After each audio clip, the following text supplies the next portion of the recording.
Hello everyone, welcome to my channel. Quant की checklist number 488 question number 1 से शुरू करते हैं।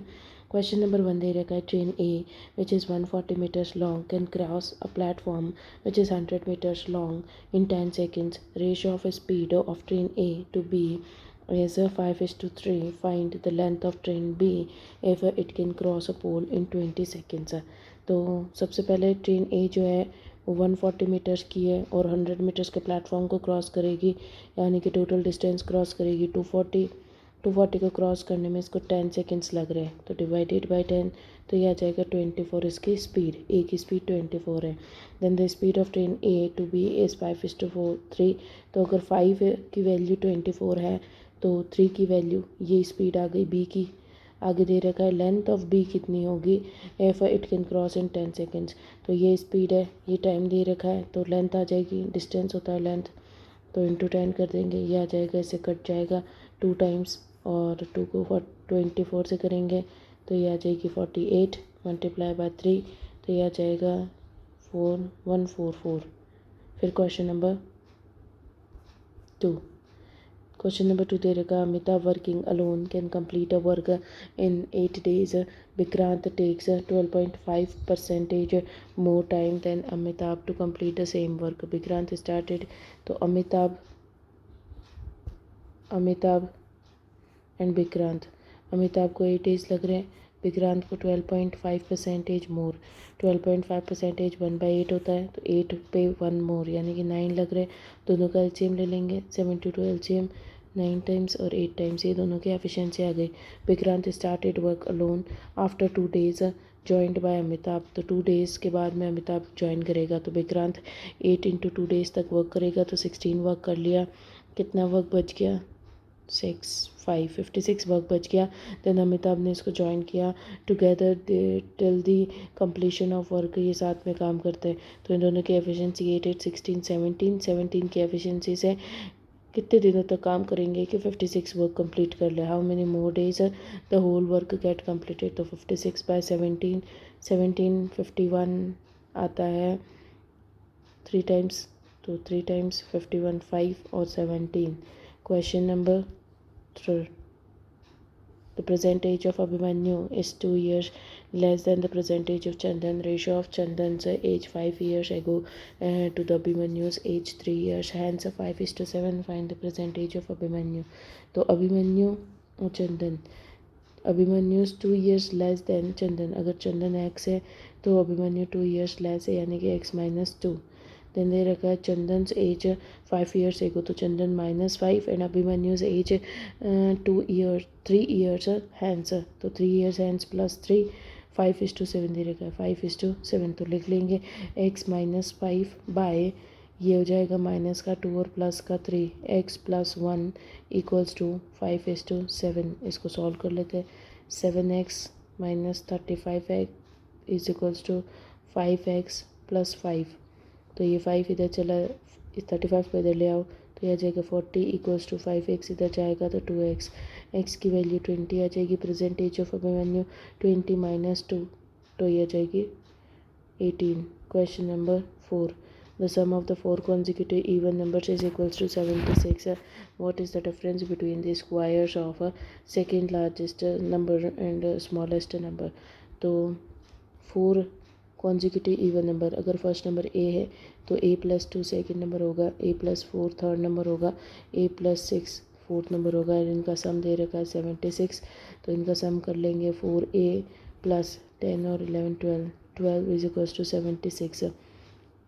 4a = 12 इधर माइनस होएगा तो 464, ए की वैल्यू आ जाएगी 16, ए की वैल्यू 16 है। Then difference between the square of second largest number and smallest number तो हो गया 16 और सेकेंड लार्जेस्ट नंबर हो गया 20। तो इनका सम स्क्वायर का डिफरेंस बताना है, तो 400 - 16 का स्क्वायर होता है 256, इनका डिफरेंस निकालेंगे 144। Question number 5।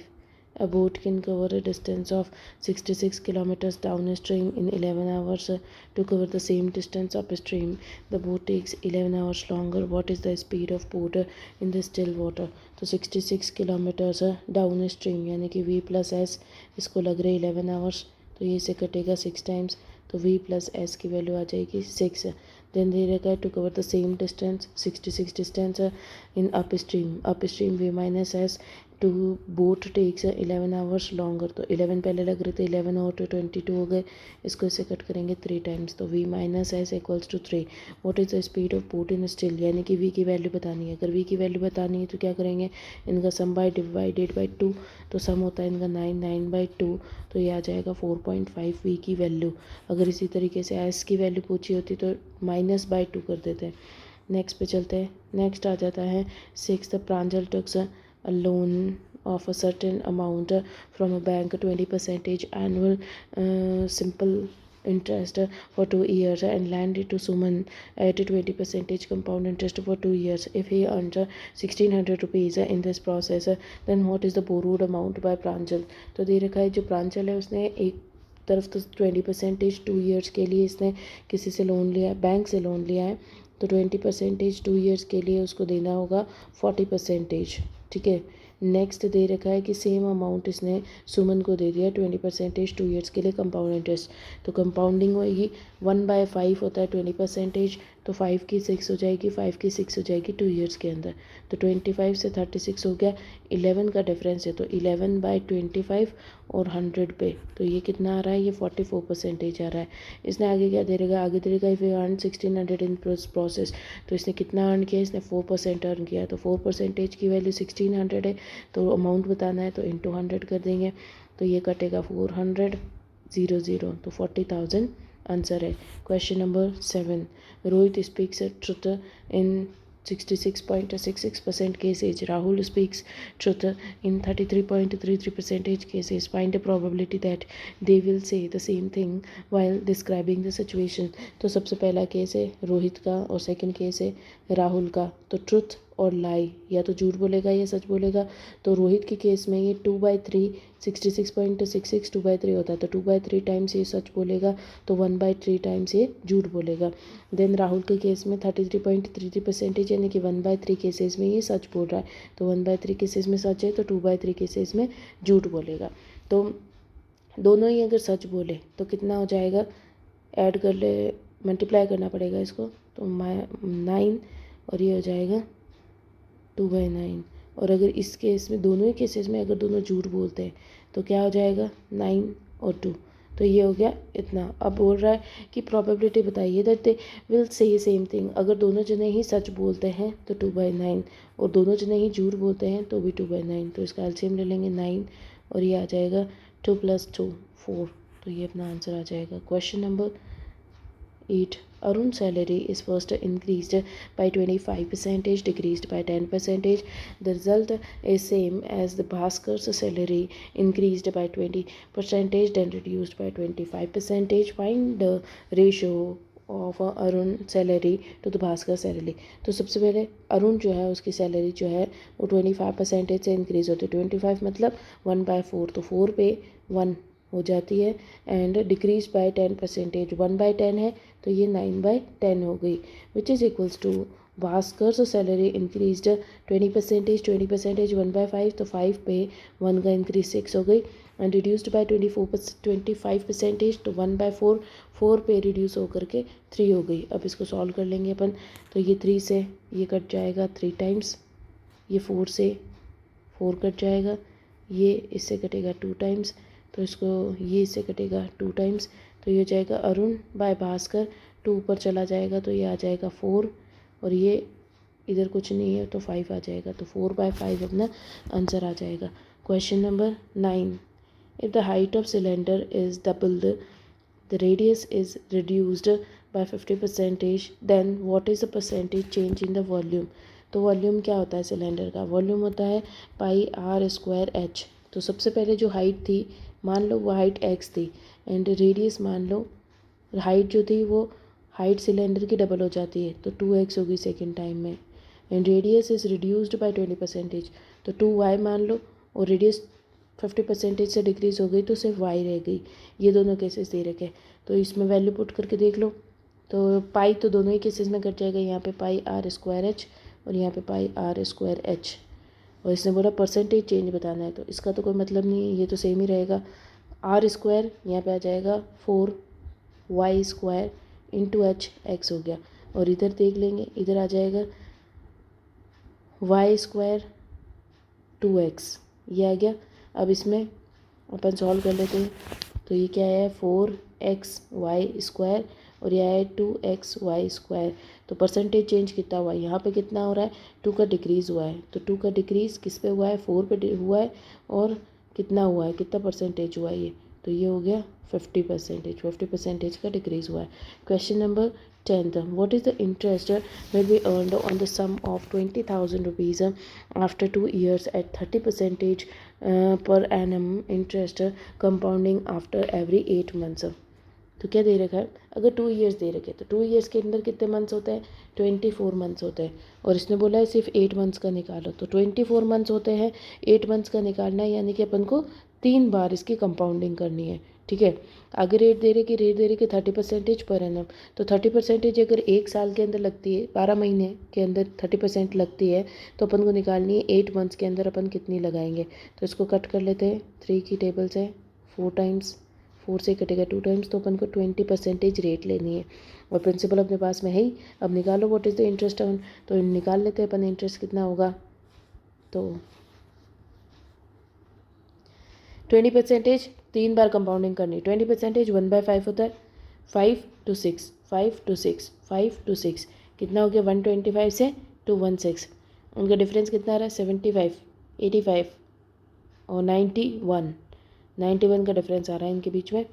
अब अपन को पूछा क्या था, इसने बोला था कि इंटरेस्ट बताना है अपन को। इंटरेस्ट कितना है 21 और प्रिंसिपल कितना है 125। प्रिंसिपल तो दे रखा है अपन को 20,000 की वैल्यू 125 है, तो 91 से इसको सॉल्व कर लेंगे। अब इसको कट करके देख लेते हैं, 125 को अपन लिख सकते हैं 1000/8, तो इसको लिख देते हैं 1000/8 को ऊपर 8 से मल्टीप्लाई कर देते हैं, ये कट जाएगा, 3 ज़ीरोज़ इधर से कट जाएंगे। और इसको सॉल्व कर लेते हैं, इसको 8 से मल्टीप्लाई कर लेते हैं, 8 9 से 72, और फिर 20 मल्टीप्लाई करना है तो 20 इधर मल्टीप्लाई कर लेंगे, 0 6 4 5 और 6 14 5 6 0 इसका आंसर आ जाएगा। क्वेश्चन नंबर 11, क्वेश्चन नंबर 11 दे रखा है, there are pigeons and tigers in Patna Zoo. If heads are counted, then there are 55 total heads. If legs are counted, then 170 total. Then find the number of pigeons in zoo. तो इसको totally inclined होकर के अपन कर सकते हैं। कुछ pigeons हैं और कुछ टाइगर्स हैं। ठीक है, तो टोटल लेग्स काउंट करते हैं अपन। इसने दे रखा है कि अगर लेग्स काउंट करें तो टोटल 170 टोटल लेग्स है। ठीक है, इसने अगर ऐसा दे रखा है अपन पिजन्स और टाइगर्स निकालने अपन को, तो अपन को पूछा क्या find the number of pigeons पूछा है। तो इसने बोला है कि काउंटेड, अगर हेड काउंट करते हैं तो टोटल 55 हेड है। अगर 55 हेड सारे के सारे पिजन्स के होते तो कितने पिजन्स हो जाते, अरे 55 हेड्स अगर पिजन्स के हैं तो पिजन्स के कितने पैर होते हैं 2 पैर होते हैं, और टाइगर के कितने पैर होते हैं 4 पैर होते हैं। अगर टोटल 170 पैर है, अगर 2 पैर अगर इसके पिजन के होते तो टोटल कितने पैर हो जाते, ये हो जाते 0 1 1 1 0 पैर पिजन के हो जाते। अगर ये 4 पैर टाइगर के होते तो अगर टोटल 55 सारे के सारे टाइगर होते तो 55 × 4 कर लेंगे, 0 20 22, तो इतने टाइगर्स के लेग्स होते। तो अपन निकालेंगे, इसका रेशियो एलिगेशन से हो जाएगा, ये हो जाएगा 60 और ये हो जाएगा 30 40 50 50। तो 5:6 इनका रेशो है, 5:6 पिजन्स और टाइगर्स का रेशो है। लेकिन अपन को तो पता है 55 टोटल हेड्स है, तो 55 में से 5 और 6 निकाल लेंगे तो इसे 11 आ जाएगा। 11 को डिवाइड 5, तो 5 5 ज़ा 25 पिजन्स एंड 6 5 ज़ा 30 टाइगर्स। पूछा क्या है अपन को, पिजन्स पूछा है, तो 25 answer. Question number 12, there are 2 containers of the capacity 15 liters and 18 liters having milk in it. Purity of milk in the first container is 68%, second container is 90%. If the content of both the containers are mixed together, find the purity of the milk in the resultant mixture। तो क्या दे रखा है, 60 first वाले में कितना है, 68% की purity है, सेकंड कंटेनर के अंदर 90% की प्योरिटी है, एंड दोनों कंटेनर को मिक्स कर दिया जाए तो क्या प्योरिटी होगी, ये इसने पूछी है। और दोनों कंटेनर की कैपेसिटी कितनी दे रखी है, 15 और 18। तो इसको पहले कट कर लेते हैं, ये आता है 3 से 5 टाइम्स और 6 टाइम्स। तो अब इनका जो डिफरेंस है, इनका डिफरेंस जो है एलिगेशन से करना है, तो इनका डिफरेंस डिस्ट्रीब्यूट कर दो इन दोनों के बीच में। तो इनका डिफरेंस कितना आ रहा है, 2 और 70 और 20, 22। 22 को 5 और 6 11 में डिस्ट्रीब्यूट करना है, तो 2 टाइम्स, तो 2 टाइम्स, तो 5 टू ज़ा 10 और 6 टू ज़ा 12। तो इनका डिफरेंस निकाल लो, तो ये आ जाएगा 80। तो 80% इसकी मिक्सचर में प्योरिटी होगी, तो 80%। Question number 13। क्वेश्चन नंबर 13 दे रखा है, अ टैंक हैज़